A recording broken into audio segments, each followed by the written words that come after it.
We're going to go ahead and call to order our January 8th, 2024 meeting of the Community Preservation Commission. Happy New Year. Oh, We're getting we started. meeting start? We got stuff to get done. So, Jason will Enjoying the new join year. us when he can, but we can get started. So welcome. See, I I didn't hope get- everybody like had I a said, wonderful it's- holiday. We've got a lot to get done the first part of this year, so we started just a hello without you. So the first item of business is to review and approve the minutes from our December meeting. Are there any questions, comments, or edits to those minutes? I have to abstain, but other than that, no. All right. Then is there a motion to accept the minutes of the December 2023 meeting? So moved. Second. All in favor? Aye. Any opposed? And one abstention. That's the- Thank you. Are there any bills, Mr. McGoldrick? No bills tonight. All right, we'll skip that. And then I am wondering, next on our agenda is the project eligibility requests. And after that is the project application request. The applicants are invited to make a presentation. I was wondering if this body might be willing to swap those so that since our applicant has arrived, if they'd like to make their presentation, and we do that first, so they don't have to just listen to us talk to each other. Did they bring coffee? Pardon? I said, did they bring coffee? Coffee? Nothing to bribe us at all? Yes, if someone would make a motion to take that order. I would like to move that we swap the project application requests and move them ahead of the project eligibility requests, which means item 5 will come before item 4. Second. All in favor? Please say Aye. Aye. Any opposed? Any abstentions? Of course, I didn't ask our applicant if you'd like to go next, but if you're ready, we are ready and delighted to hear from you. Library Storybooks is on here first. No, just. You're the only full application that we're considering tonight. The others are the first step in eligibility determination. Just a second. That's all right. So this is the full application for the District 5 Schoolhouse, Phase 2 of their project. We previously, in the last fiscal year, approved funding for a study, which they shared with us earlier this year. For those following at home, all 2 of them.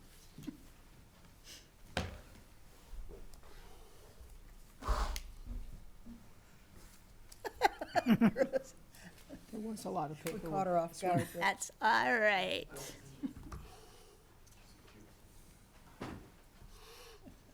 So, and members of the committee, you will find in the drive the full copy of that application in today's meeting attachments. So, welcome. Thank you for joining us tonight. Thank you so much. Happy New Year. Does she need a microphone? Nope. It's already up there. Is it? Okay. Good evening. Thank you for the opportunity to present tonight. With the permission of the chair, I do have hard copies of the application for committee members, if anybody would prefer to have that. It's wonderful. Would anyone need a copy? I'm good.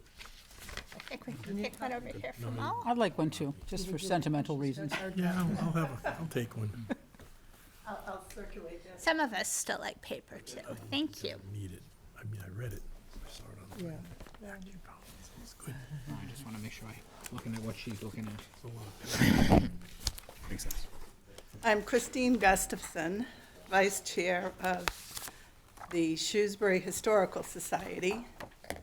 The society is seeking $5,000 in CPA funds to conduct a feasibility study as part of the restoration and rehabilitation of the District Number 5 Schoolhouse on the corner of Old Mill Road and West Main Street. The goal is for the historic District Number 5 Schoolhouse which was built in 1828 and is owned by the Shrewsbury Historical Society, to be accessible to all members of the community. The process of providing accessibility will consist of several strategic steps. Based on your recommendation last year, Phase 1, the District Number 5 Accessibility Assessment, was approved at town meeting last May.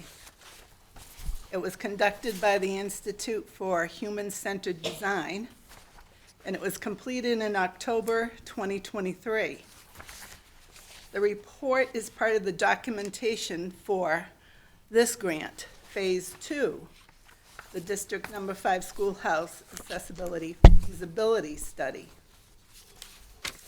The CPA eligibility and co-sponsor forms for this phase were submitted, and it was deemed eligible at your December meeting, since it aligns with the needs and priorities of the community, as well as the goals of the community preservation plan. Since that time, the full application and required documentation has been submitted for your consideration. A very brief review of the application before you tonight provides an overview of the project, beginning with the description. According to the project description, the District Number 5 Schoolhouse is listed on the Massachusetts Historic Register and the National Register of Historic Places. This feasibility study will address ADA compliance as well as Secretary of the Interior standards for historic preservation. The District Number 5 Schoolhouse Assessment of Accessibility by IHCD made very specific recommendations for us to meet federal and state codes, provide equal opportunities for people with disabilities, and increase inclusion for a diverse public. This project will be conducted by an architectural firm that has experience with historic preservation, and it will evaluate each recommendation with the intent of compliance. According to IHCD, the feasibility study should be conducted to explore the possibility of providing an exterior access route ramp, explore the possibility of providing an accessible entrance, and determine whether it's technically feasible to bring the vertical clearance and the vestibule door into full compliance. So the scope of the work of the feasibility study is based on what the assessment was, so it's very specific and focused. The purpose of the project meets several community needs. According to the Community Preservation Plan, there's a need for historic preservation to include ADA compliance, as well as the need to preserve Schoolhouse Number 5. The feasibility study will facilitate the rehabilitation and restoration of this historical asset, and it will enable access for all in the community. The project will inform the next phases in improving accessibility, including the design and the actual restoration work. ADA compliance will allow all to participate in public events, such as the Spirit of Shrewsbury, Shrewsbury's 300th anniversary celebration in 2027, and the bicentennial of the District Number 5 Schoolhouse in 2028, as well as many other historically appropriate programs that could be sponsored there. The feasibility study Phase 2 is dependent upon CPA funding for historic preservation in the category of rehabilitate and restore. The Shrewsbury Historical Society is responsible for implementing the project according to best business practices. The timeline for the project is summer 2024.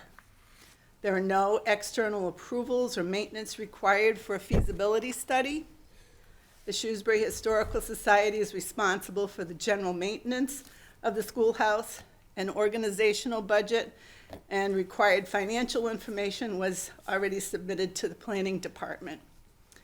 The documentation submitted to you also includes letters of support from the Commission on Disabilities and the Shrewsbury Historical Commission, maps of the site, and other resources. So that's included in the packet that you have. In closing, the Shrewsbury Historical Society is dedicated to restoring and rehabilitating the District Number 5 schoolhouse for the benefit of the entire community. Once accessibility is provided, engaging historical programs can be reestablished. The Society sincerely appreciates the consideration of the Commission in this endeavor. If you have questions, I would be more than happy to try to answer them the best I can. Thank you so much. Thank you. The very thorough application and very thorough presentation. Does anyone have questions for Ms. Gustafson? Comments about the project? I have a comment about the presentation. I thought it was excellent. I thought the backup material that you provided was excellent. Probably why we don't have any questions. I think you did a great job. Thank you. Well, if, Jason? You want me to No, say answered all of our questions do. up front. Yeah, no, I mean, I think I previously stated my my thoughts on a future project, but that's not what's before us right now, especially, considering the vertical height of the space and, what's the amount of work necessary to move the floor 1 inch, right? So is that possible to get a waiver? That's certainly what I would be hoping, that it would be approved because of such a minor change. Any architectural firm would be required to meet with Mass AAB to determine whether or not we qualify for any specific waivers, and then that could be incorporated into a design study. Okay, thanks. Excellent. Any other questions, thoughts? I just have one comment. I think the Historical Society has been good stewards of that building for, since they acquired it, and they have used it, and I would hope that that continues. And it was interesting to read the paragraph in the deed that said if it was not used and maintained for historical purposes, it could be returned back to the town. And if you remember, the town was ready to tear that down originally, so I would, if it wasn't for the Historical Society, it wouldn't even exist now. So I think making it more accessible for the public is an initiative that we should be supporting. Anyone else wish to weigh in? Yes, Chris? I'll throw in one, just in terms of, I think we're all interested in seeing where this is, anticipating where this is going for future applications. And just in that vein, is the intention to have the feasibility study also evaluate if there's opportunity for grants or other outside funding sources to support, if it finds the project's feasible, funding opportunities for those as well? Yes, we've already submitted a letter of interest to another grant source. It was approved. We were invited to submit a grant for that. That was submitted. And that grant would also include a sum of money that could be applied toward the feasibility study and potentially the design study. So we have supportive grant opportunities in place for this particular grant looking to the future. Excellent, thank you. Any others? Is this body ready to entertain a motion regarding this project? I move we approve this project. Second. No, sorry, get point of order. So,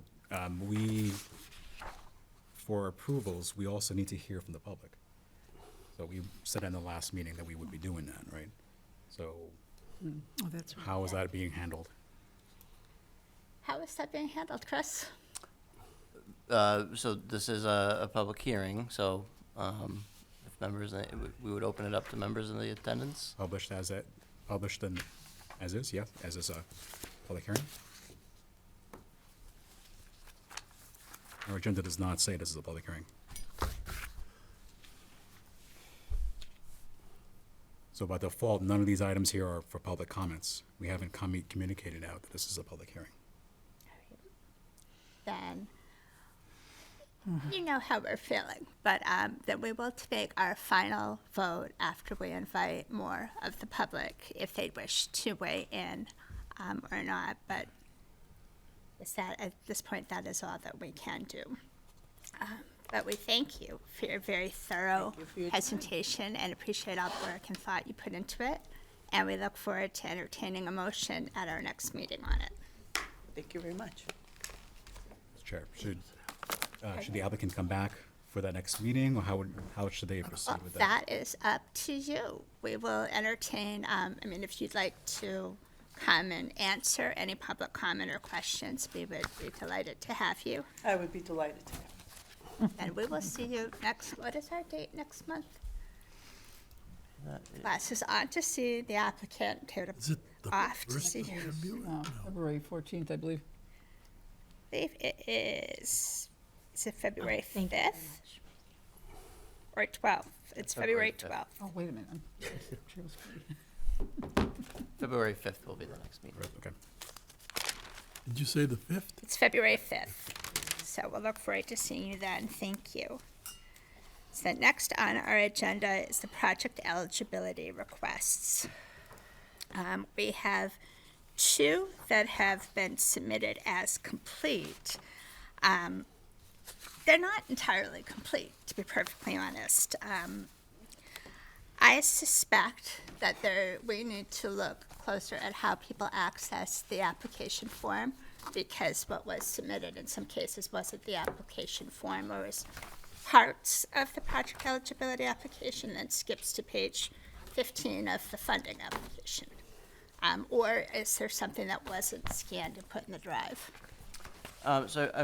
We're posting them as we get them. So I think, they are largely complete, in terms of the missing documentation. I think that's, part of the discussion tonight of what is needed. But,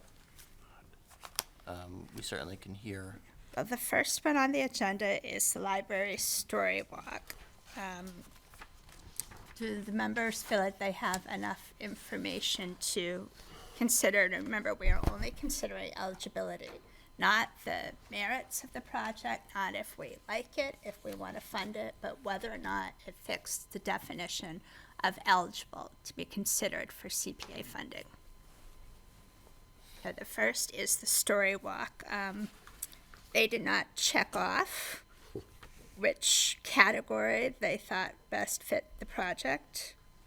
My assumption is they are thinking recreation, but it's not on the form. Yes.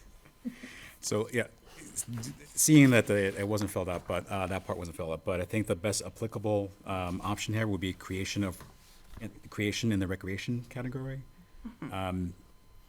I would say honestly, that I had a little bit of a challenge with this particular project because I looked at it and saying, what's the ask here? What are we creating?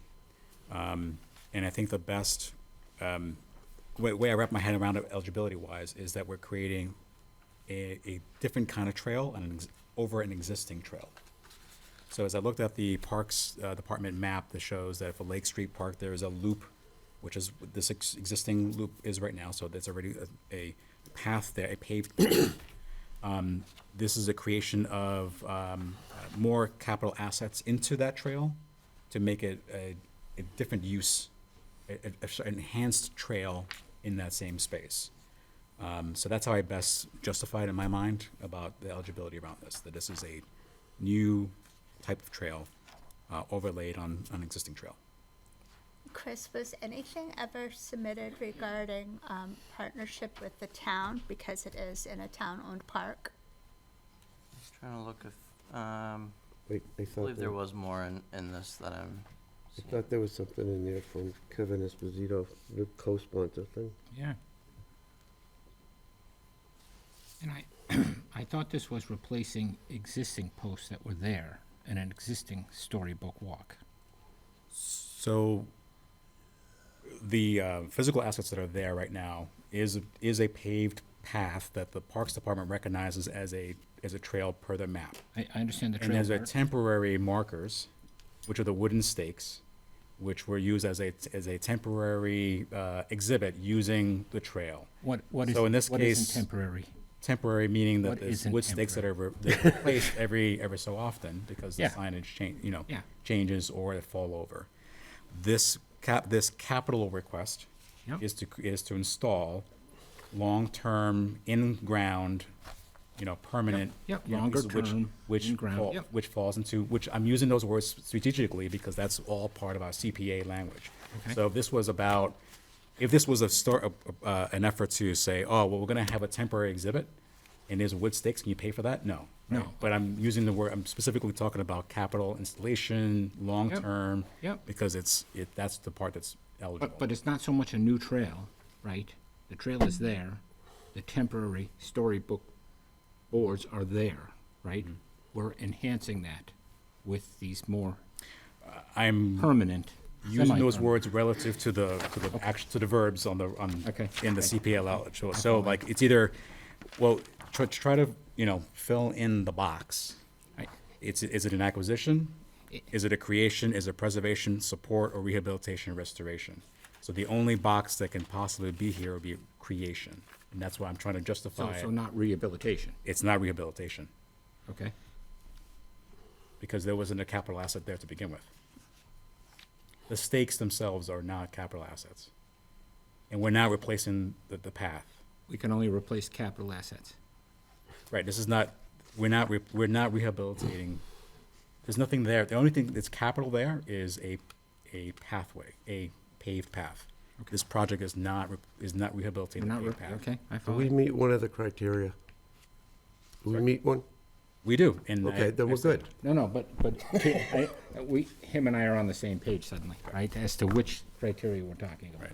So while they didn't fill it out, and actually in this case, it was probably a good idea. Okay, They- but I believe that's the best applicable box, unless anybody else in the, like to. Chris, have you found any communication with the Parks Department, or Carla, are you aware of anything? Because the co-sponsor consent form is So that's blank. that's what I'm looking, I thought there was a co-sponsor. They filled There in is. Parks Division, but there's no Yeah, there- signature. I thought there was a form. I do know that, I think all the commissioners signed something to be in support of the project. Okay. We don't have that. I thought there was too. And actually, the original email, yeah, it does mention the recreation director, but it doesn't, there's no communication from her.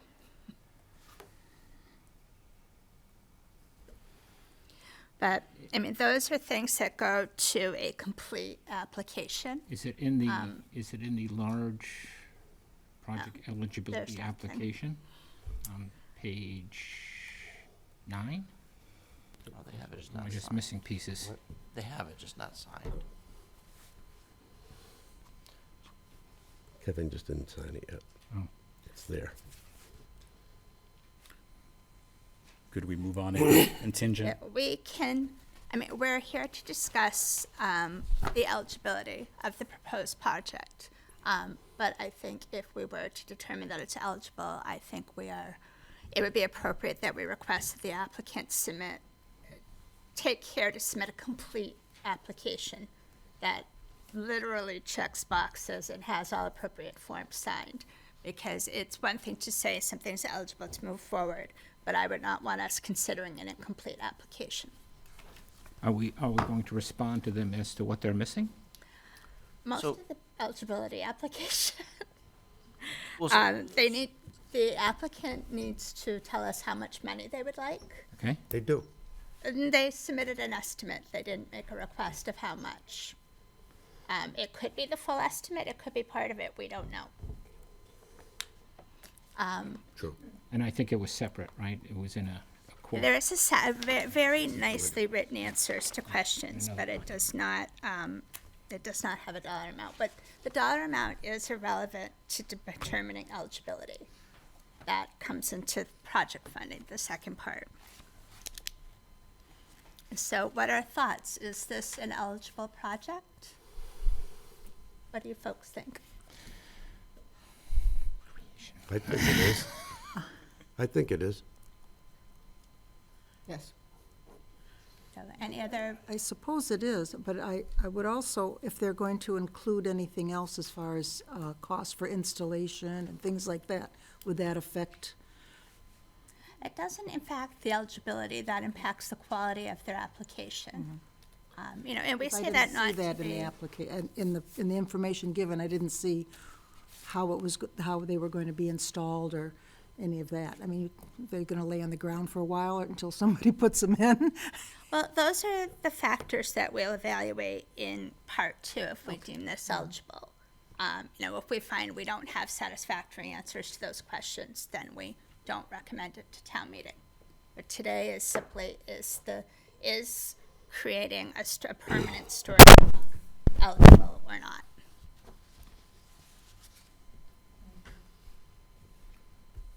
I think it qualifies.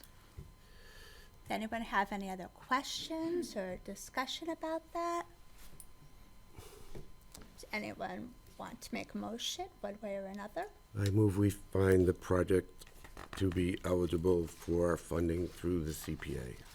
Second? To be eligible and invited to submit an application for funding. And to submit an application. Is there a second? All those in favor? Aye. Aye. Any opposed? Then we will tell them that the project has been deemed eligible and invite them to submit a full application. But let's have conversations with them and make notes about what is expected for a complete application, so we can, I think this body takes our job very seriously of having all the facts and all the information to make a determination what's recommended to town meeting. All right, that one is eligible. The next is an application for the First Congregational Church of Shrewsbury. And it is for, looks like, I wonder, and I would love some feedback later on, this is parts of the eligibility application and the funding application. It's not a complete eligibility application. So, Missing page 2 of the eligibility application. You're very thorough with what you sent us, but it's not all of our application. So I'm wondering, we definitely need to look at how hard we make it for you to find the application if it's not readily, easily to find.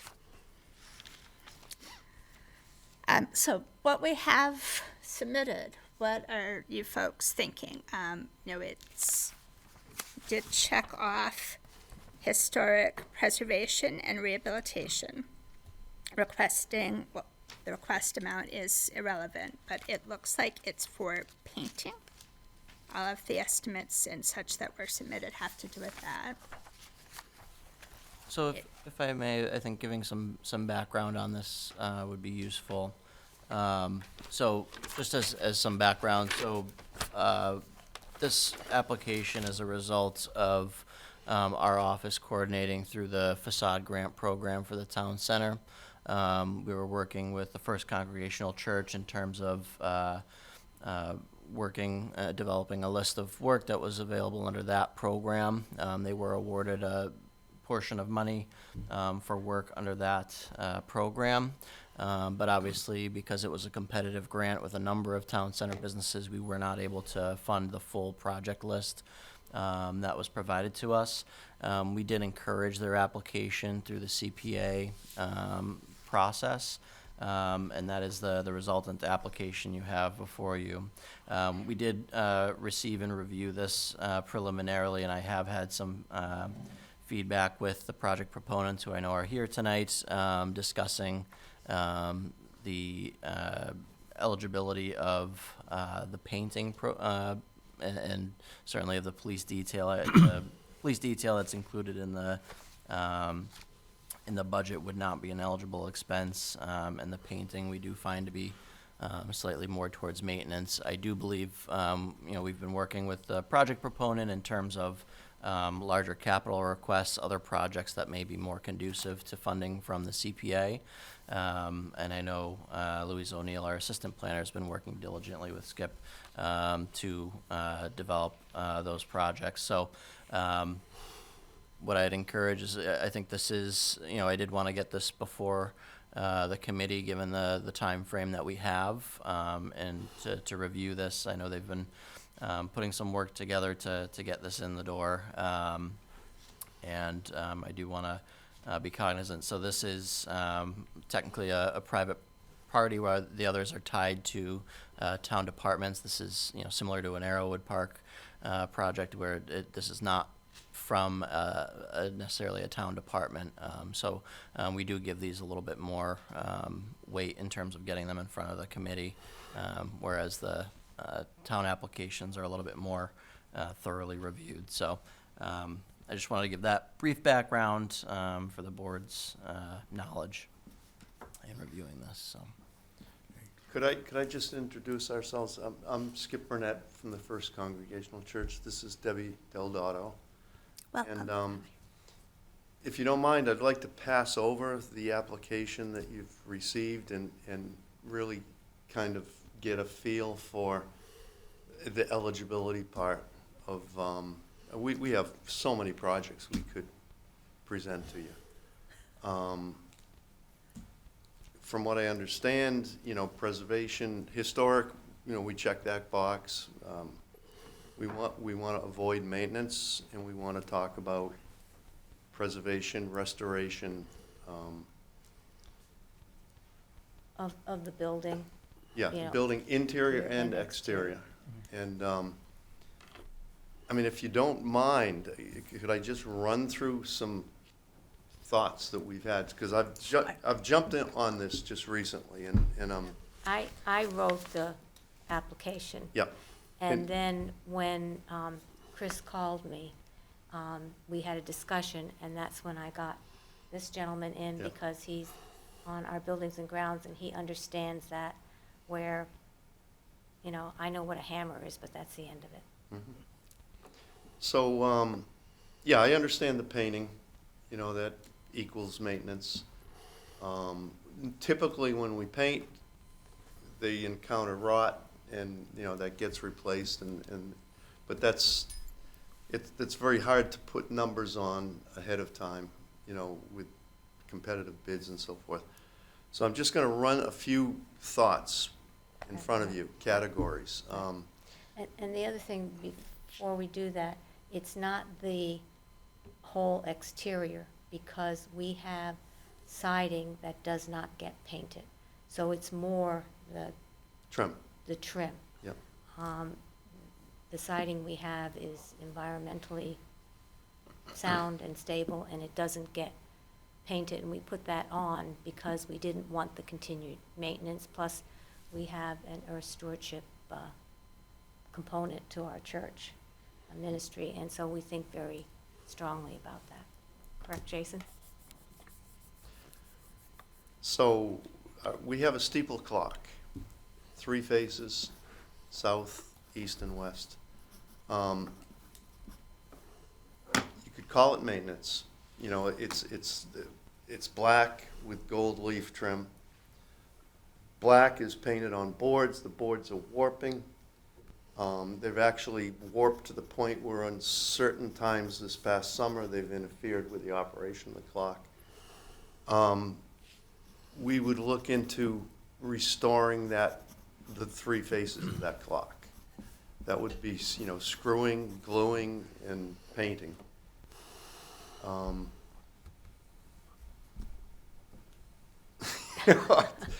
Possible. There are similar projects that have been approved across the Commonwealth of other community churches with, replacing historic slate roofs or restoring. The First Congregational Church is certainly a part of the fabric of Shrewsbury.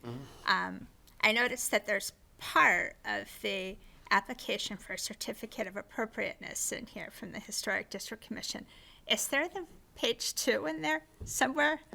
I'm looking. It said you had to complete sections A through E, and we have a copy of A through C. So I was just hoping to I find don't out know if the Historic District Commission had I said that it filled was out appropriate. everything that was given to me, and I don't see that, so I don't know if that beginning part was given to me. It's the great mystery. Yeah, because, Well, that would be something that would factor in more in Okay, the so- second part than the eligibility part. But again, that relates to that specific application. And I'm really trying to back up a little bit. Well, tell us what's on your list. Okay, all right, so we mentioned the clock, we also have a column, it's on the western side, doesn't face the Common or Route 140, but it's a support column, it's all rotted at the bottom, needs to be repaired, probably PVC, so forth. I assume something like that. I mean, these are small projects, but we've got a million of them. Inside the church, we've got, on the lower level, we've got structural issues under our floors in 2 distinct locations. And my first question was going to be, would the application for funding for an architectural study, stand a chance of approval? Based on what We have funded yeah, I architectural just saw that, studies. so that's really been answered. And that's what we would have to do first, because they're in contact with the ground in some locations. One of them is a hallway, which is our biggest assembly point for most of our community outreach functions, all the Boy Scouts, Girl Scouts. There's an AA group that meets there 365 days a week, a year. So even though it's indoors, that's still a viable, the architectural study for something like that seems to make sense, okay. We have, our church is broken up into sections. We have the sanctuary dates to the 1700s. The hall that I just referred to is the 1800s. We also have a wing that was built in the 1950s. I don't think you'd consider that historic, but we have floor issues. We have tile floors, circulation of 1950s, which means, we're looking at cleaning up asbestos.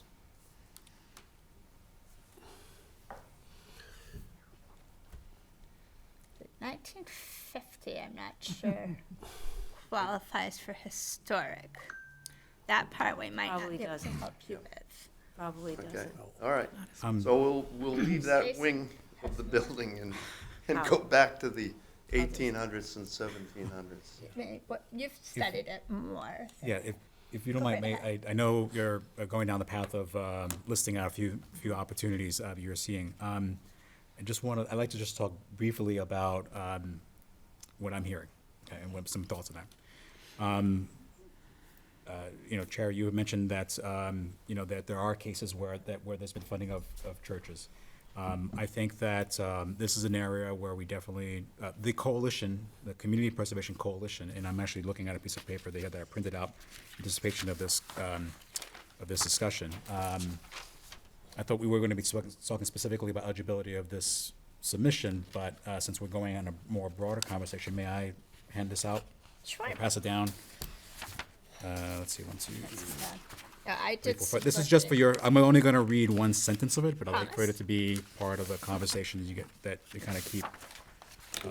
There are communities that have approved CPA funds for, as I said earlier, roofs, period windows, restoration of stained glass, ADA, renovations.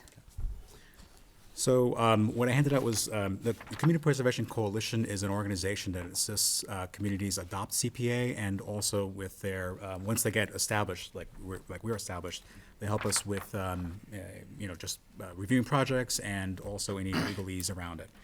And so they had a write-up on this specifically because there was a Supreme Judicial Court decision relative to a lawsuit for a particular town that funded a church in their community. For their specific ask that they had. Obviously, it all is going to be contingent on what is the ask. But there's two things that really stand out to me in this regard. One is the sentence that I read, and I know you don't have it in front of you, but I'm going to read it because it's as printed from the coalition's website. You can find it on their website. It's on their homepage, on their technical resources, and on their historic, and this will be a part about historic churches. You'll see it'll be pretty out there. So the sentence reads, under the how should decisions be made on these types of grants. And so the sentence says, the court said that communities must analyze potential grants under a 3-factor test outlined in 1981 SJC decision, Commonwealth versus School Committee of Springfield. According to SGC, the decision should be based on the purpose of the grant, the extent to which the grant aids the private institution, and whether the grant avoids the political and economic abuses that led to the passage of the Anti-Aid Amendment, ... And then another sentence, second paragraph of, the last sentence of that second paragraph in the same section, it says here, should your Community Preservation Committee receive CPA applications from a religious institution, the coalition recommends forwarding them to your municipal council for review and eligibility determination. So I think it'd be prudent on our committee to heed that warning about working with the municipal council in that regard. So not just seeking, chasing, the coalition, but really working with council on that eligibility. So that's one thing relative to just as the organization that's coming forward. The other part to it is a more general piece of it, and that is what can CPA fund, period, right? So Community Preservation Act has restrictions about what it can fund. Obviously, you've heard some things about maintenance is not eligible for, we're talking about capital improvements, unless it comes to an extraordinary, and I'll read this actually here, under the rehabilitation and restoration, what it's allowed is making capital improvements or extraordinary repairs to make assets functional for intended use, including improvements to comply with federal, state, local building access codes or federal standards for rehabilitation of historic properties. The number 5 schoolhouse and the 1830 schoolhouse both are in that category because of what they were trying to address in that regard. As the church building as a historic asset, we would need to ensure that this is really a capital improvement. And to my understanding, this would be more of the exterior aspect of it, unless it was a public, now this is the part where I'm gonna say, my understanding is a little fuzzy on this specific asset, but is it considered a public building? In which case, the flooring, as an example, would be an issue for the public? Or is it really, is the organization open to having everybody in the public come to the building? By right, not just by way of the use of the building, meaning as a church. You know what I mean? So that's the part what's kind of fuzzy on that. And no, we're not reviewing any project at this point, right? 'Cause Right. the only thing before us right now is painting, and I think we've sort of talked into this as maintenance. To answer that, and that was one consideration that I thought of, but I also know that while a faith community resides within that building is used for a number of public purposes, from scouting to Spring Street School, walking and taking a tour. I know you've hosted football pasta parties before games. So there's certainly also- precedence of public use that is not related to a faith community. Yeah, we also do the turkey trot. They meet there. It's not in the building, but that's And where so they that- meet. Speak up just a little bit. I'm sorry, the turkey trot, that, Yep, they use your space as well. yeah, yes. So there are a lot of functions that the public comes into the building. So based on what Jason said, I get the impression to get the ball rolling, to break the ice, maybe stick with these exterior things, like sidewalks. We've got broken, unsafe sidewalks. Yeah, wait, did you wanna? Yeah. CPA money can't be used for sidewalks. Oh, really? Really. Sidewalks, artificial surfaces, yeah, that's one of the ones that we're not allowed by statute. Wow. Okay. So even though the siding of the building isn't done, isn't going to be stained. The parts that need repair are in sad shape. I mean, really sad shape. It's not like something like my house, we stain it every X number of years. But we don't do that at the church. It's been a long time since anything has been done there. And if you go and look at it, it's all coming down, peeling, and there are columns outside and doors that just are, really needing assistance. Some of them may have to be replaced. So I don't know as if all of that is considered maintenance per se, if something is moldy or. I would say so. John, do you have something to say? I guess I get a variety of comments. And first of all, I guess, do we look at this building as a religious building, or is it truly a historic building? And we go back to the beginnings of Shrewsbury, and probably even before the incorporated Shrewsbury, this building probably was here. And back in the old days, it was more, they used it for religious purposes, but was it also a meeting house? Yes. For the town? So in that sense, is it truly a meeting house scenario from a historical standpoint? If we go back and recognize it for its historic value. So in that sense, maybe I'm getting away from the religious aspect of it, but that's my point. It's really, what's the historic value of this particular building to the town? And I would go on to say, we're talking about the outside. The structural girders inside, to me, would probably be more relevant, because if those fail, then the building's gone. So in matter of structural capacity, should that qualify to keep the building, whether it's a restoration, you can go restoration, repairs, maybe we're splitting hairs on that one, but from a restoration standpoint, making the building whole, structurally sound, that would qualify, in my assumption, and from us. So, I would look at it from that standpoint. Again, meeting house first, structurally, do we, the town, want to keep that building here long-term in terms of its qualifications? Deb? Well, Jason was going over this thing, I read it. I think we're wasting our time talking about it until we talk to town council. This thing is so complicated, there's so many jigs and jags. We can sit here and talk about this all night and not come to a legal conclusion. And this is all legal. Yeah. It's all about the separation of church and state. So I don't know that we have any scholars here on that, but I think Yes. we should follow the advice on the letter. I think Chris might have some information on that for us. Yeah, so I think the conversation tonight has been helpful on both sides, and what I'd suggest, I think coming out of the conversation, I think first and foremost, the review from town council in terms of the eligibility specific to this property, we can get a more formal response in terms of that.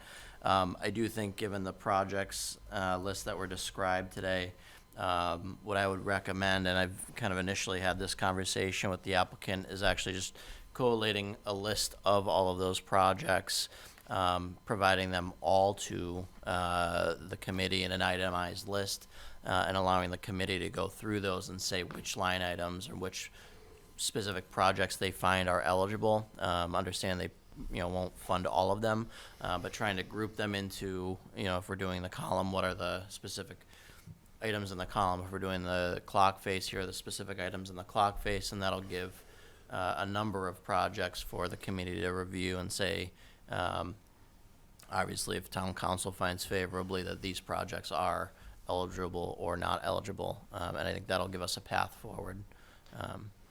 So Chris, if I provide a list, pretty much as I'm reading, without 3 bids and finite numbers and timelines and so forth. That's a start. That would be a wonderful start. 'Cause Yep. the eligibility phase isn't about the cost of that project. Right. It's whether or Okay. not we can, first it. we'll talk to town council and determine that we can consider an application from you, in recognition of the part that you play in the history of Shrewsbury. And then we'll figure out which one fits. Yeah, I guess that's what I was gonna say, like, you're learning as you go, but sidewalks don't qualify, painting, structural. Sure. So if you made that list, we could rule them out. Well, Yeah. What? Well, so painting could, well, if it was restoring it to historic colors, as we've learned through other, yeah. yeah. So, but if it's Okay, just I was scheme just trying to maintenance, be yeah. general. in I'm that. gonna throw one more out before we leave. After the Spencer church fire, we got a quote for bringing the lightning arrestor system up to code, NFPA code. So that's almost like shovel-ready, that's a quote. Can I? So, I- What do you think of that? yeah, well, I mean, as an individual in our community, that sounds like a great idea. Yeah, Yeah, But there's one thing I didn't comment yet, and I think that's something that'd be important, kind of angle on this too, is, so what is the historic part of the building? When you have the bar, so looking at Gail, right, as our resident historic commission, is it just the original building? Is it just the first part of the building and not the additional add-ons and additional pieces? So I think, not to answer right now, but that's something that's in my mind saying, not the whole thing, like 1950s addition or whatever. That's not the historic aspect. Right? It's the original. I would imagine it's the original piece. the 1700s and the early 1800s, I guess, were two parts, but I would agree. so the best to my knowledge, we've got the bulk of the sanctuary, 1766. The 1723 meeting house burned down and then a new one was built and moved. But 1766, and then several wings added to that in the 1800s. And then after that, 1923, then 1956, and then 1998. Chris, you had something to say. Yeah, so I mean, I generally, I think I would recommend a conservative approach towards considering things historic. That said, I think it would be helpful, as you've outlined, with, certain wings were added on where if there could be, even just a brief outline of, this is the location Well, I of the could original. just submit a map. Perfect, yeah, and so I think that would help, correlated to the projects that we're And looking then at. pinpoint where those projects are located. Absolutely, I think that would help, that would help in terms of having that conversation. And again, I think that's something that the committee should determine in terms of time ranges, what is historic, because, I think an argument could be made that 1950s is historic. It's definitely, I do know CPA projects that have been done, inventorying some housing in that era, but that, again, I think that's probably different for different communities and how they want to evaluate that. So, I would recommend the conservative approach. I would also recommend, as we dip our toe into this and look for town council approval, looking more towards the exterior projects, given that we do have to provide a argument for a public benefit when we get to the application phase. So just being cognizant of that, to that kind of conversation piece of how open to the public is it. I think there's, again, I don't want to make a determination here, and that's really for the I think committee if we could to give determine, but what is Town public in terms of. council that map that shows the age of the parts of the building. It may be just a brief outline of the ways the community has historically and now used the building or have access. That should be enough information for the town council to evaluate and help us make a Okay, determination. So the map, and then list the community outreach Right. interactions that we A have. paragraph or a list of just the ways that it's used by the community Yeah, beyond its function as a church. yeah. I think that will give Beyond the the town religious council enough information aspect of to it. give us a good determination. And We recently had our 300th year celebration, so we have been there as a community before the town. Right. Because you're correct, you couldn't have a town without a church and a meeting house. They were combined. See, that's, go back to Mo's comment about this here, yeah, we probably should.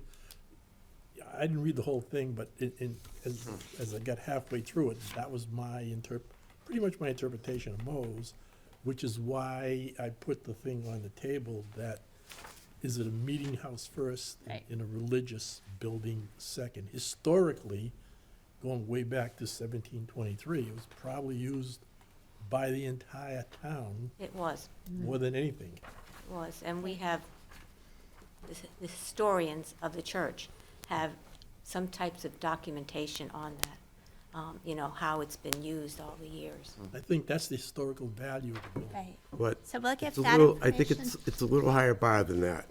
It says where historical events of great significance occurred in the church. So, can't just be that the town people used it. It's gotta be something significant.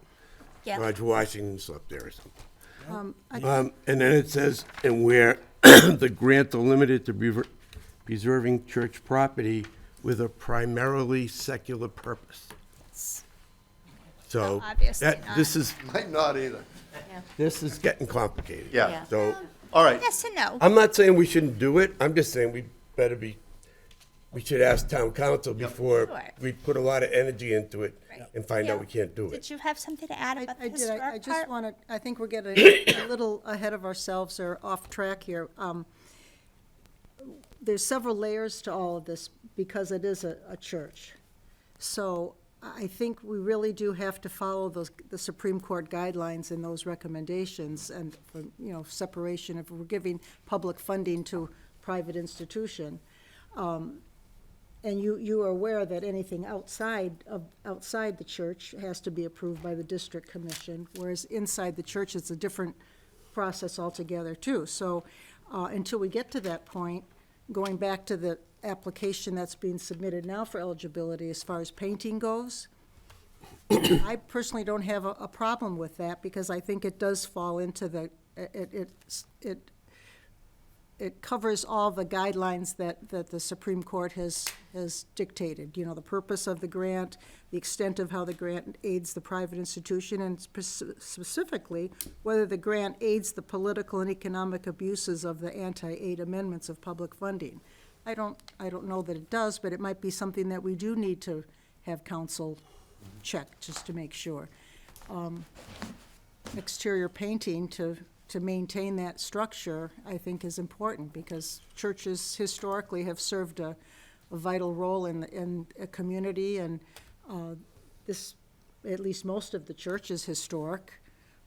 So I think we're just getting a little ahead of it, confusing the issue. We I need to get think back to. At this point, the most prudent, and we certainly could vote on it, is to table any determination of eligibility until Chris has had a chance on our behalf to check with town council at that, whether or not the institution is eligible to be, or that we should be considering applications from this institution. I guess, Yes. the one question, I guess, is how urgent is this stuff? Because basically, we're here talking about projects for the May town meeting, but then last year we had one for the fall town meeting, and then there's it's an ongoing yeah, situation, so twice a year, basically. probably, Okay. Yeah, I mean, we can wait. yeah, okay. I'd like, Paint in the winter anyway. lightning rods would be nice, but Good. I've seen people nothing's try. gonna happen quickly. Right, let's, I can see that. Right, I mean, right. town council's gonna drag on. right, that'll tell us what we can Yeah. do, and then we'll work We'll be together and back. figure out the best Okay. plan. I hope, If- I hope. If town council says yes, we will work with We'll come all back of you and- and come yeah, back and, check off more And I'll make boxes. sure I get all the application, Chris, Yeah. the beginning of it, and fill everything out that needs to be filled out. And as far as waiting a couple months, our building has waited a long time. So, just Because it is an agenda item for consideration, would someone be willing to make a motion to say that as submitted at this time, this application is ineligible? I'd like to comment that I believe that regardless of the organization, what is the ask? The ask is, it's a paint job. And I cannot see how it's eligible for CPA, period, Just painting? just painting. Yeah, I agree. I agree with you. I don't think you can. So it's not from, I appreciate the effort. I appreciate the effort, for sure. I appreciate that this is a 300-year-old building community. Totally appreciate that.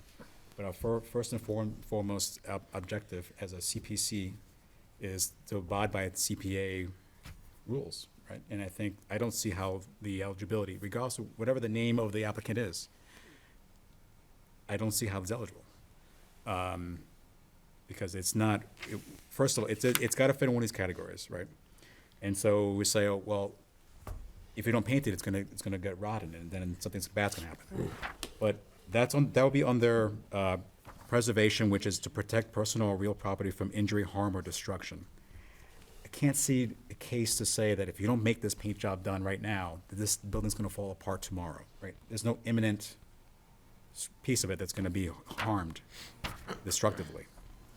Then the other category is rehabilitation and restoration, and then that's where you get tripped up on. This is not really a capital improvement. We're not making extraordinary repairs.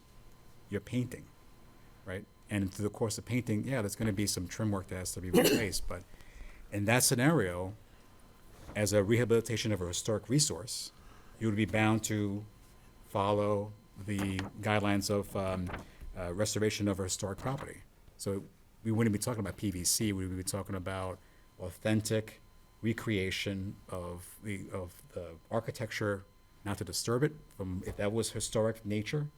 But if, Right. as far as a paint job, not, forget about changing pillars and stuff or replacing, but if you're talking about a paint job to preserve the integrity of a historic landmark, then why wouldn't it be eligible? Because that's maintenance. Because of maintenance. That's maintenance. That's normal maintenance. You're gonna have to wait till it rots. You have to a lot wait till it more, falls down and you- then fix you it. pay It costs If 20 they- times as hundreds much of to fix it. thousands of dollars. If there was rotted wood that they identified Well, and had to be replaced, I think there then you could was, paint it. wasn't there? There was. Well, in the there's Port of some Bay. paint in there. Yes. Yeah. But There's some, In- it's in not the the there'll whole be thing. more by the time we resolve all these issues.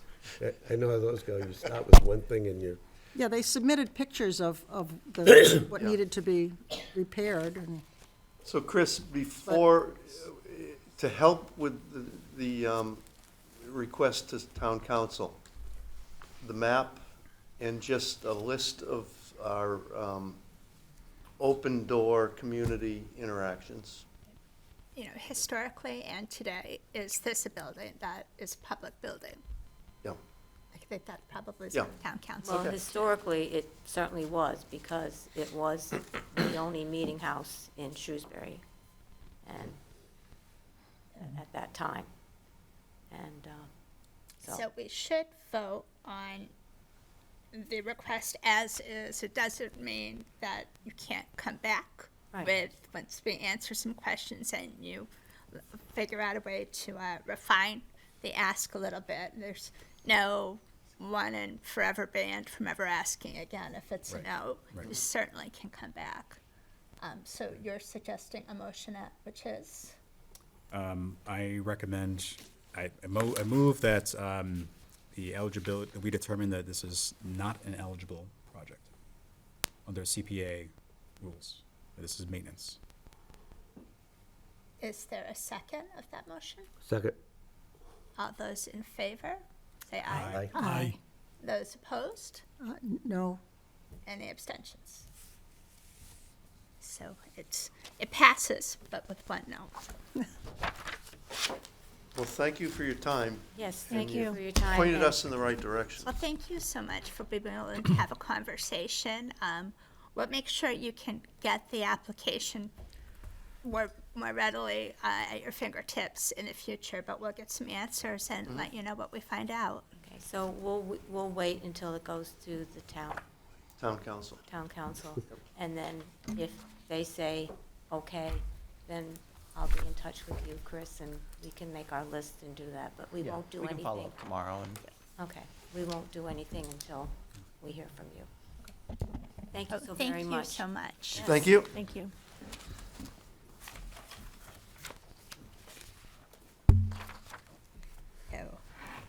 Also, under project eligibility requests, we have what the agenda categorizes as incomplete or pending requests, and that includes the 3 from Shrewsbury High School and the cemetery restoration. We haven't heard anything back from them yet, or? Well, so, yeah, so we just left those as pending and incomplete. I just wanted to leave that as an agenda item if anyone wanted to mention anything, but those currently are on hold for various reasons.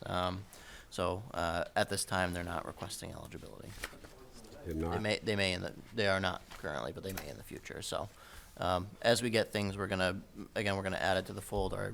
Want the committee, from our conversation, previously on some of these applications, I do want the committee to see everything in the pipeline, regardless of at what stage it is. That's just a holdover for that to.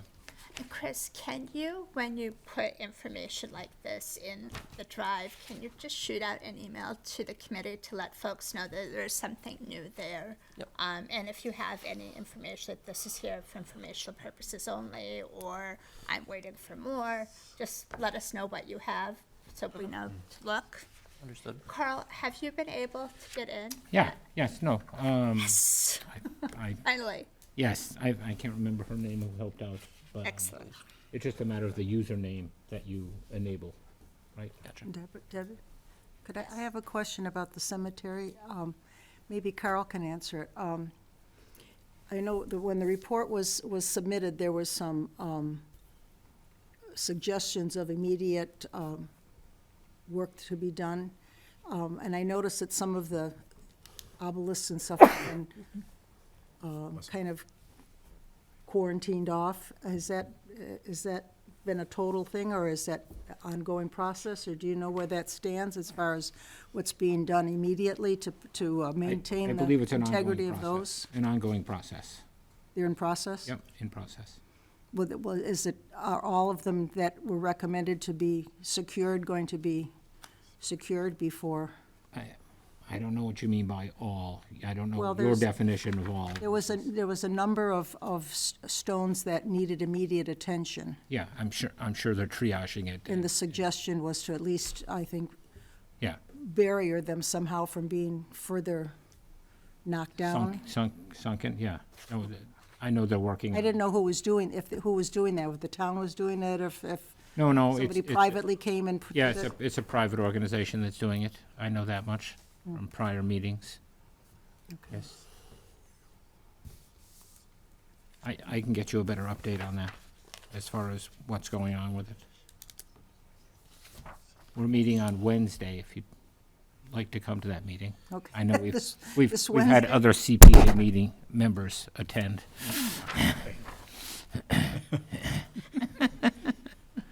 Jason? Question. Yes, so, Chris, about those, the high school projects, when you say they're not coming now, is it like deferred to next year, or they're just not ready for this month?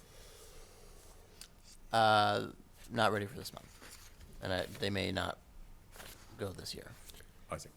If you could convey a sense of urgency if they wish them to be considered, because we are running out of time. Understood. I have a question on those. What's that, Mo? Are these type of projects that the schools wanted to do? Eligible? Yeah. Yeah. I just don't want to delve into that right now. Yeah, they're be honest. in, if you want to look at them, Mo, they are in the drive. No, I know, under- I know, I have them. Yeah, they're in there.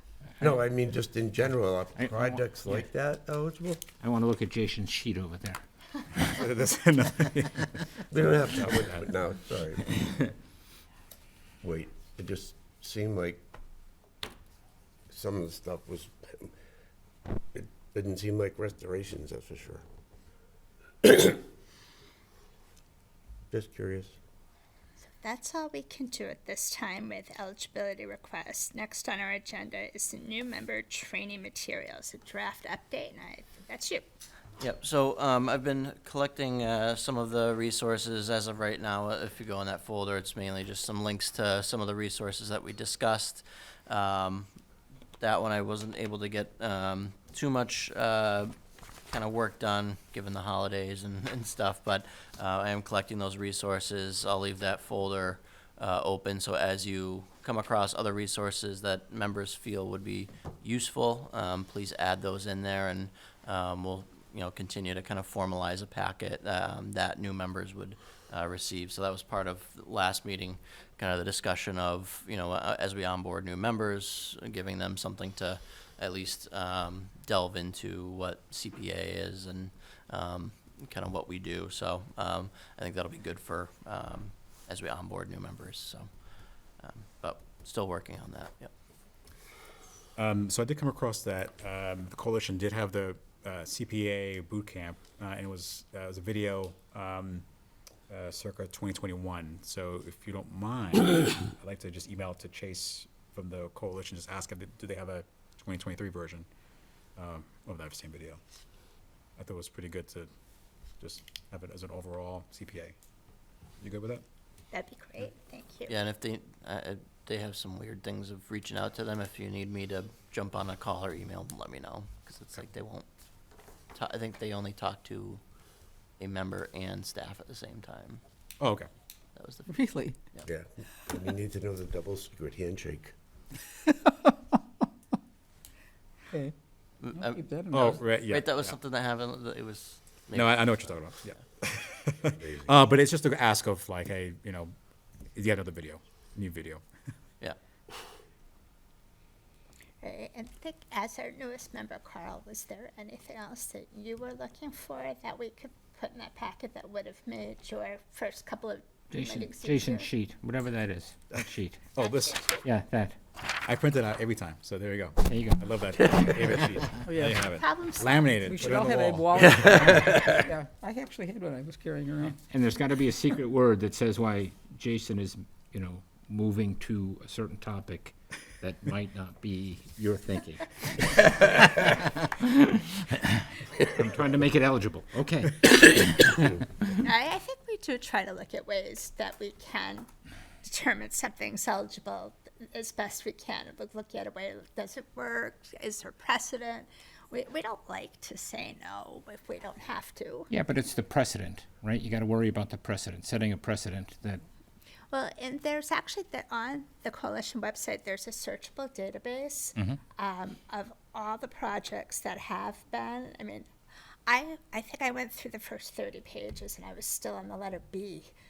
There's a lot of projects there, and it's really interesting to see what other communities have done. It's interesting that some of them that have been deemed eligible, I don't think we would deem eligible. I agree. So it's like, it's subjective, I guess, in some it respects. can be. Or they just get away with doing it and they, Yeah, Can I ask a question here of Chris? Have you ever heard of a project that was considered eligible, went through, and then was challenged later as not, even after passing town meeting? This one. No, seriously, did anybody ever, aside from that one, that was Oh, yeah. on Church and State grounds, but I've seen a couple projects out there that I thought, how'd they ever get that? And I just could only say, well, if town meeting approved it, I guess it's a done deal and nothing can ever touch it again. But I don't know if you can go back and say, no. Good lawyers. Not that I ever wanted this to happen, but I'm just wondering if there was any precedent for that at all, aside from this one episode. Yeah, I imagine there probably is some. I don't know off the top of my head, but yeah, I think just like any kind of town meeting action, that's why the process is somewhat cumbersome for prep all the way up to town meeting. Even thinking of like zoning and stuff that we do for that, there's a lot of background work that goes into kind of vetting everything before we get to town meeting floor. Obviously, really. Thankful for all the town meeting members that go through all of that documentation and really get to know the material before the meeting, so there's a lot that goes into it, and you know, even after things are passed, there's still potential for recourse. So we're always very conservative in how we develop those things. So Jason? So just as another example is the sidewalk concern. So sidewalk was actually a challenge. There was I forgot the name of the community, but they thought they were adding a path connecting two existing paths, but the thing is that connection was being made on along a state highway. So the legal side of things was saying, no, actually the judge ruled against the town because it said, no, this is a highway. You're creating a sidewalk on what should have been municipal, responsibility. Even though you are connecting other paths, it's still on a highway. So that's why I was talking about the loop. Creation, Yes. creation versus, yes. Exactly, and it's not. And I looked to see if is it right on the road, and it's not. It's off the road. It goes into and it's a it's existing loop. So, yeah. So we have to. That's why I think it's important to really, for new members and old members, Sure. to go through the coalition's website because they have to deal with, was it 198 communities that have gotten CPA, and they would have picked up along the way all these kind of legal issues that they have come up over 20 plus years of it being in existence, and help us learn from other people's, challenges. Yeah. So. The sidewalk issue was one of the reasons a project last time was ineligible, the Main Street and down the. Right, the ISW project, yeah. I mean, for a host of things, but now it was because they had an extension of their project saying they wanted to have Exactly, that was part of the. sidewalk too. Right. Yeah. But then, there's nothing else about our new member packet. Draft signage guidelines update.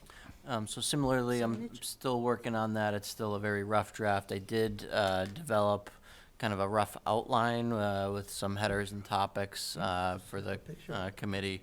Obviously, welcome feedback in relation to that. I'll continue to kind of work to flesh out some of those sections, but and feel free to look at that. I'll as I work on that, I'll send some updates of what I've added, but kind of working on that a little bit piecemeal, but the general framework is there.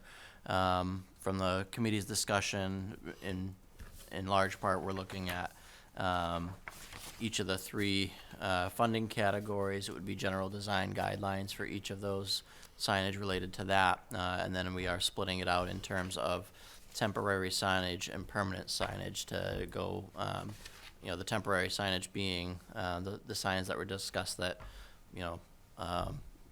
CPA is evaluating, or CPC is evaluating a project here, or, during construction, it's, CPC, under development, that kind of a signage, whereas the permanent would be the actual kind of placard that says, funded through CPA, or, some of the examples that we discussed at the prior meeting. So, kind of separating it out that way, and then, obviously what would be appropriate signage for a historic building is different from what would be appropriate for some kind of an open space amenity. So splitting it out into those categories, as well as the general idea or approach that I took towards that framework. So Deb, can I ask a question? Yes. I wasn't here the last meeting, so you might already have discussed this, but, I mean, first of all, the project proponent pays for the sign? Is that right? So if they request, whatever, $5,000 and the sign costs $500, that comes out of their $5,000? Is that how that works? Maybe there's. So I think that's part of the discussion. So we just, in our funding agreement, after it's been awarded, we require them to add the signage. Most do not include, or projects that have been approved, well, most of them are documentation at this point. So, they did have use of the logo as one of those other sections, but I think they would have to fund that separately, whether it's through their own process, or, you know, it wasn't included in the budget, so it's not an allocated Okay, expense now. but I think my- in the future, that's part of, I added that funding sources, allocation, and I think that's where we would, start to look at, as we go to these funding applications, encourage them either to put an item in the funding, or in the, budget as signage allocation, or, to explicitly state that they'll be funding signage outside of the CPA Right. funds. But the reason I was asking that question is a couple of these signs in here are not cheap. Just knowing what signs cost. What, I mean, is there an expectation of how much they've got to spend, or are we gonna, I think it are we gonna depends. limit the size or whatever? I think it depends on the project. I mean, obviously, we can't put a sign on an architectural study. But if a basketball court were completed and if there were existing signage with the name of the basketball court or the rules, we could ask that a couple of lines be added to that sign when it's created, that funding for this basketball court came from the people of Shrewsbury through the Community Preservation Act, or something to that All effect. right, that, When we talk about a temporary sign, we're thinking along the line of the lawn signs would have had for your campaigns, that we could put at a job site, and people wonder, what's that pile of dirt? What's going on there? And they could see, this project funded in part by Community Preservation Act. right, the temporary ones, I don't think were a big deal, but like this one that says Griffin Dairy Farm, are we expecting somebody to pay for something like that? Because it'd have to be a pretty big grant to justify spending that kind of money. I think No, that would depend on the project. And so, Well, I guess, where are you gonna be going with, I think, are you gonna spec what size signs and stuff they have there? so the way I envision this, I think each project is gonna be separate, and we do, part of that funding agreement is the signage that they do has to be approved by CPC. So with that language, when they get to that stage of the project to implement the signage, we would have them come in and present the signage options. And I think that's a discussion that the committee could have of what specific sign is most appropriate for each project. What I hope with these guidelines, again, not a strict regulation for us to follow, but a guideline for us to then frame that conversation, and similar to any kind of design guidelines that you would do for planning board or anything like that, you can point to them and say, this is what we expect, and also help our office when they come in and say, what kind of sign do we have to do? We can give them the guidelines, and they can work from that to have a better idea of what the committee is looking for without having to come in first. Okay, not to beat it dead, Yep. but if you're gonna have guidelines like that, then we should have some sense of what a sign like that's gonna cost. Because we might want a particular kind of sign that's just, the price is just outsized compared to the project. You know what I mean? Jason? So, Yeah, I'm thinking of the Trails Committee. The Trails Committee has, virtually no money. Right, We'd like a Right. sign that says Camp Wanagon at some point, but, Would. that's different if you're going, if you're asking for it as part of the project. okay, so we have to ask for it for. No, I'm just saying, if you're asking for it for part of the project, that's one thing. So another thing is, we're gonna do a project, it's gonna cost X. And then we expect them to build one of these signs like, Yeah, some of them are pretty fancy. yeah, well, I only printed out a couple, but some of those things are big. And, it's like the parking thing on Memorial Drive, the parking lot. Oh, yes, You're gonna have yes. somebody put a sign up and say, you're gonna put a 4x4 sign made of X, Y, Z, and the thing costs $5,000. Well, when you're speccing these things out, you gotta have a sense of what they cost. Yeah. I think many of the examples that we saw in other communities were for very large projects, like an entire recreation complex that has more than just CPA as a donor, and it was included in that.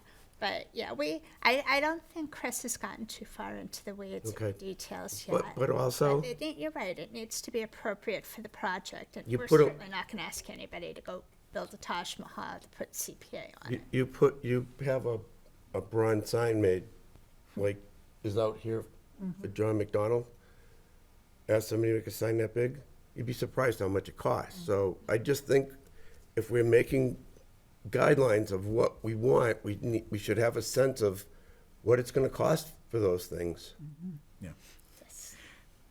So I said this in the last meeting, and it's in the minutes as well, but I'm really recommending that for signage, permanent signage, that our committee just approve the text, that if you're gonna, if you are going to have a sign, you include a sign, please add us, you must include us, and this is and here's some language choices, right?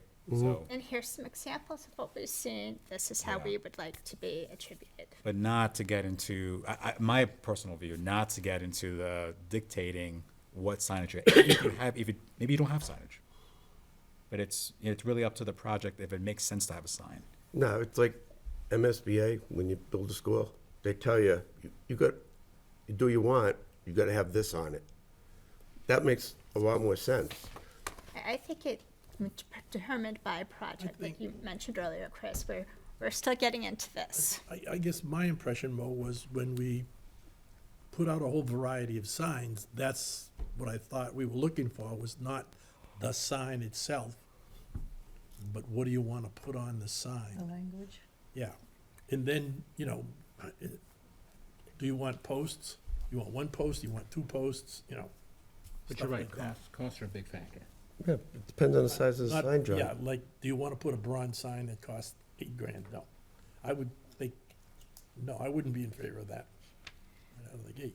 I know, but we need to think about that when we're putting it together. I think Jason's got the right idea, say, if you're gonna have a sign, it needs to include this. You Yep. can make it this big as long as people can read it. If you got the money and you wanna make it that big, go for it. In some trailheads, there's essentially a bulletin board that's protected from the elements, and that might have, something laminated that we just every once in a while ask them, can you replace that? Can't read it anymore. But it will be, I think, determined by the project, and we're certainly not going to dictate that anyone go out and buy a big sign just so it can say Community Preservation Act. We'll ask to be included, we'll approve the language, or a few examples of the language that we prefer that they use. Yeah. So we'll have more of that next time. I That feel more gets us comfortable with that. Two next steps. For, gosh, talking about February already. But we will need to be moving forward with, we will ask for public comment on the District 5 Schoolhouse project so that we can make a final vote on that next month. Hopefully we'll have more eligibility requests to determine. And also, if we could have an update on where our past projects are. I believe January 4th, I sent you an email with a few questions. We hear things through the grapevine about what might be happening or where things are, but it would be terrific if we could have a report just letting us know, like, when we know that District 5 Schoolhouse, we know that's complete because we saw the report. Are there other reports from some of those studies? Where are we with basketball, Arrowwood Park? If we could get an update on that, that would be terrific. Is there any, yes? Have we had an update on, or maybe we have, and I haven't found it in the drive, but as far as how much funding we have in our coffers? Like, what, is that in the drive right now, or is it not updated yet? I believe it was included in the other project update that we did a Okay, couple months ago, but I'll double check in either ways. I'll update it to be more current with thank you, that'd be good to know. project. And if we going hear forward. anything more from the coalition, as of right now, it doesn't look like there'll be a budget surplus in the Commonwealth. Right. And if there was, when they, the budget that passed did not have language in the supplemental budget to give a portion of the surplus to local CPCs. But the match, they say it was under 30% this year because of It was that. 177,000, which reminds me, I think we've got some, there's a, you know, a spreadsheet in there that's still listing the old estimated grant, which, you know, it fell far short of that. So yeah, if we could ask for an update on the projects and an updated budget projection for our next meeting, that would be terrific. And- Is there and anything? Is there, refresh my memory, is there a time limit on how long a project has before, if they don't spend the money or you do the project, and the money comes back to the CP? I believe we gave it 2 years. Is there a time limit on Was that? it 2 year or 5? 2? 2 years, is it? 3? was I three. can't remember. It was three. Let me see if I can find one of those letters. I thought that was by statute. No, the statute's unlimited. I was just reading it the other day. Okay. I don't think so. Unlimited, wow. They have to complete the project by so much time, or else, or did I? See if I can Let find me the read. Well, If I letters. can find it. In either case, we do have language in our award letters that will say the 2 or 3 years, but that was just okay. for us to circle back and be able Right. to extend it if necessary. I'm not finding it quickly, so. So But that- it is so the somewhere money, in if the it's not- drive, those exist. So if a project is granted money, it can sit there indefinitely? Not be No. used? No, You they have have, a hook. Or we have our committee has the jurisdiction to pull it back? I is that- believe the letters, I wish I could put my hands on it, did have language that, I mean, we can certainly, if there isn't any progress being made, we can ask for the money back, or we can ask for action. Let's start from the It's not a blank check that just Thought I goes away. highlighted it. Like the check I wrote my nephew for his confirmation that he never cashed. Never can, I know. If he's watching, he's not getting a new one. Yes, Carl? Comment, we're opening the, something to public, we're opening something to public comment, the The- District 5 schoolhouse. The phase District 2. 5 schoolhouse, yes. So that means the next meeting, where we get new proposals in This the paragraph. beginning of March, we'll be opening those to public comment before we vote on them. We'll have to, yes. So really, the next meeting is the last meeting that we can take anything that's gonna be actioned at the March town meeting. Right. Maytown. Is it May? May. Town meeting's in Okay, May, there's a few months but- ahead. We got- All right. But there's also But the, we need to submit our Once you give some. 90 days before, we need to Sits there submit until I use it. our proposed warrant items to the select board and say FinCom. They there's a all need timeline. to, Yep. to examine them. Select board needs to vote to put that on the warrant. We have to do that well in advance of Says town anything meeting. Set aside, maybe. it's- Okay, so. So you're right, My point is just that but eligibility for this coming town meeting, we're running out of time to our adequately. our applicants are running out of time. Yes, the We are applicants not. are running out of time. If they've got a great idea and they haven't So, yet but the point asked is, about eligibility, doesn't- please, please, please Once you give them the do money. so immediately at the start of business tomorrow. What time are you in, Chris? 8 a.m. So, so that, just in terms of that, so we have, you know, the departments, all the town departments have submitted their applications, so I don't anticipate any more, for this May town meeting coming up. You know, I know the committee did allow, even within the 90-day window, for projects of, you know, significant timeliness, of need. And so at this point, you know, I'm not anticipating any of those applications. Our department will welcome any additional applications all the way up till the day of Maytown meeting, but those will be dropped in the folder for us to review. At this point, I would be kind of encouraging people to look at the fall town meeting if they have not already submitted at least some form of paperwork or indication of a project for us to review, so. Here's a question. You had said that by December 22nd, all the departments had to have reports in as to what they wanted to do, and that the town would then look at them and presumably rank them or shuffle them around and just see what was possible in what order and so on. Can you give us any idea about that, or is it still? Yeah, so we reviewed it. The Story Walks was the one application that was received that was kind of in the position to be submitted. So this round, we didn't have to do much prioritization. That was the one prioritization. What about the 10 playgrounds out there that are all waiting? It seems like, you know, at least one ought to be So on the those list. projects are ongoing. Yeah, Apparently with, yeah. okay. There's 10 projects that are looking for CPA for Well, park. there's all the playgrounds were on a list, you know, and Wasn't there a Are you talking feasibility about the study? capital, So are there's- you talking so about the there- so capital there's a- budget? No, I think, So there's the townwide playground assessment, Right. which is yes, the townwide playground undergoing, and assessment. it's, Yes. right, it would be premature to submit it for this. Okay, so that's still out there. Okay, so they really haven't. and with that's our- part of what we were hoping to hear more on, if there was action with that. We were told that there were some structures that were removed from Arrowwood Park, that they're anxious for, Ms. McCann's anxious for an update of what's going on there. Yes, she is. She'd like to hear from somebody No, besides me. we're going at the speed of government, so don't be Well, surprised that it you know, takes this long. This woman is a community resource. I really like to encourage her as much as possible. You know, maybe she'll sit on this committee someday, That would be terrific. and, you know, we don't want to discourage that. You know, when they have to put stuff out for bid, and you gotta go through the process, it eats up Yeah. time. You know, but you have to prioritize one over the other, and, you know, Well, that's why I think it's important at our next meeting, we have an update on those projects so that the public does know, is something out to bid? Because you're right, that we can't exactly control the speed of, that is a step people might not think about at home. But if we can just go through those projects we approved last year and just be able to say for the record where they are and what we can expect next, that would be terrific.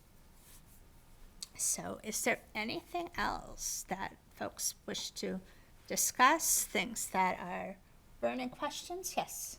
Yes. How's it going with backfill? Is there you for the assistant town planner? We've hired for the assistant town planner. Yep, their Right. start date is January 29th. All right. Cool. We'll know January 29th if we really have the town planner.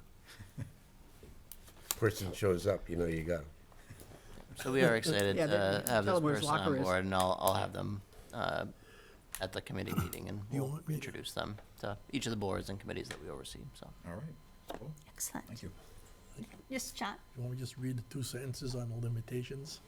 on what? On the limit, it basically says, funds are set aside shall be held in the Community Preservation Fund and spent in that year or later years.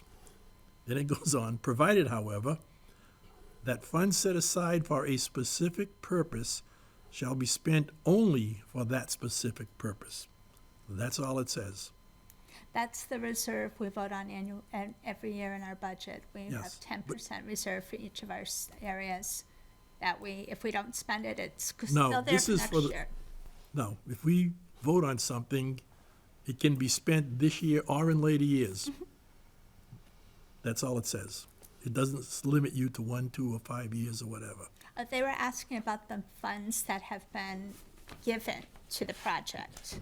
So when the funds are allocated, we have them sign a funding agreement, Yep. which is essentially a contract between CPC and the project applicant. Yep. That sets forth, in addition to the signage requirements, it does set forth a sunset provision that if they don't spend the funds within a specified amount of time, and the committee is free to change that per project. I think you're right, we did either 2 or 3 years for That's all our of those. choice. That's they- our so- choice. so- And we certainly so- can negotiate with someone if they're having trouble. So, if So something's at that shortage. sunset date, prior to that, they would be required to come back to the committee and say, we need additional time, and the committee could then say, yes. that's fine, or if they said no, we would no longer provide any invoice payments towards them. I think I remember asking if we were sure we didn't actually have to encumber that money at the end of the fiscal year, like we have to do with everything else. If we appropriate money and we don't spend it by the end of the fiscal year, we have to encumber it so we can carry it over. That's correct. Right. That's my impression from this. That isn't what that says. That doesn't say we have to do anything does say- special. So, the- I think you're talking about, I No. could be wrong, but I think you're talking about the project funding, the specific amounts we say that we are giving to certain projects in our general budget, because we don't have to spend our whole budget every No, year. no, no, no, no. So We're talking about if you appropriate money for something Project. and you don't spend it by the end of the fiscal year, you're supposed to in the rest of municipal business, you encumber it. So you carry it over to the next year. If you don't, the unexpected funds in most of those accounts just goes right back to the general fund. Our funds are held, or there is a trust being established, but our funds are separate from the general fund. Right, and CPC that might be funds will okay, not but it be might general go fund. away from the project back, Back into that. automatically go back to the, I remember asking that question, and I don't think we ever resolved it. Chris? Just be nice So- to know. I can talk with Amy about the intricacies of the specific I think it details of carries which over account by is what- where. That really gets into the nitty-gritty of accounting and is not an agenda item for tonight. So I'll touch base with her on that and have a better response. I'm not prepared to speak to that I don't know, I realize that, but like the parking, thing on Memorial Drive, I doubt that's gonna be done by July 1st. No, I doubt it too, but So- yeah, the money should still be there. Well, we need to know that it stays for that fund, or Yeah. if it goes back into the CPC's coffers after June 30th. That's part of the agreement that you spoke of. Maybe you can elaborate more on it at our next meeting. But that was part of the agreement that they signed with CPC. There's an agreement, there's the law. There's different, we're talking about different things. Well, right now, our projects are pretty short-term. They signed But contract. if we get into big I understand what you're housing saying. projects and stuff, that could take a long time and large amounts of money, we should know how that falls, you know? So the money's not I'm out almost there for positive 40 years. I and could just explain it, but nothing's again, being done with it. Why don't you I'm almost double positive check? I could explain it. Why don't you double check and I want to make sure I'm not giving the wrong information. So, No, I know that. That's yeah, I know that the agreement is cognizant of the legal requirements Yes. that the process that we followed last year. the agreements were. The money's all there. reviewed by council. So, again, I just, right. if we're going to speak to the intricacies of it, I just want to make sure that I Sure. am doing But so we can make correctly. that an agenda item for next time, a brief, As long as we know Presentation. before June 30th. just, but yes, Yeah. So different topic, is that okay? but, Different topic, if that's okay. okay.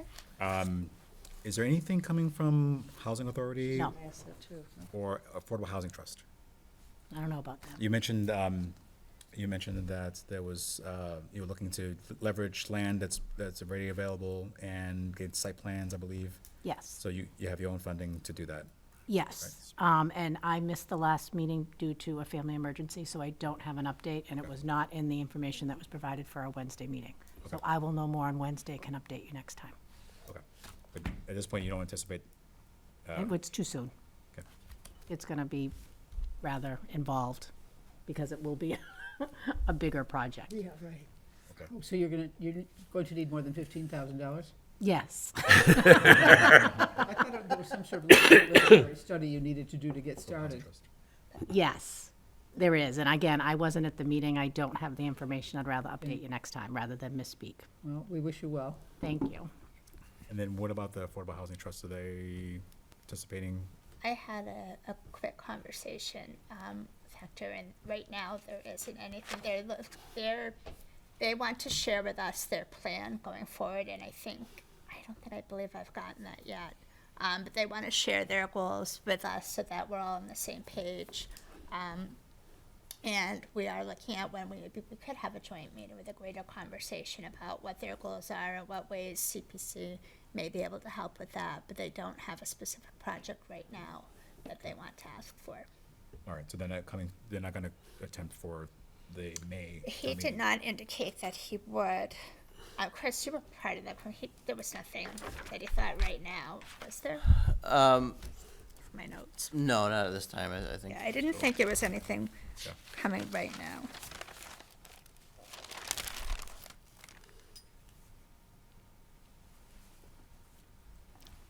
So we could look at having a joint meeting with them sometime in the next couple of months. We'll talk further with Hector and see what's available for their schedule, and if they want to come here, or we go to them. Where do Notice they that- usually meet? Right. Oh, Wherever we can find space for them is where they I know meet. about that, yes. I've been trying to get them more regularly in this room and recorded, but meeting space can be competitive, so it's been a challenge. yes. Is there anything else that anyone has question, comment, want to explore in February? And is there a motion to adjourn?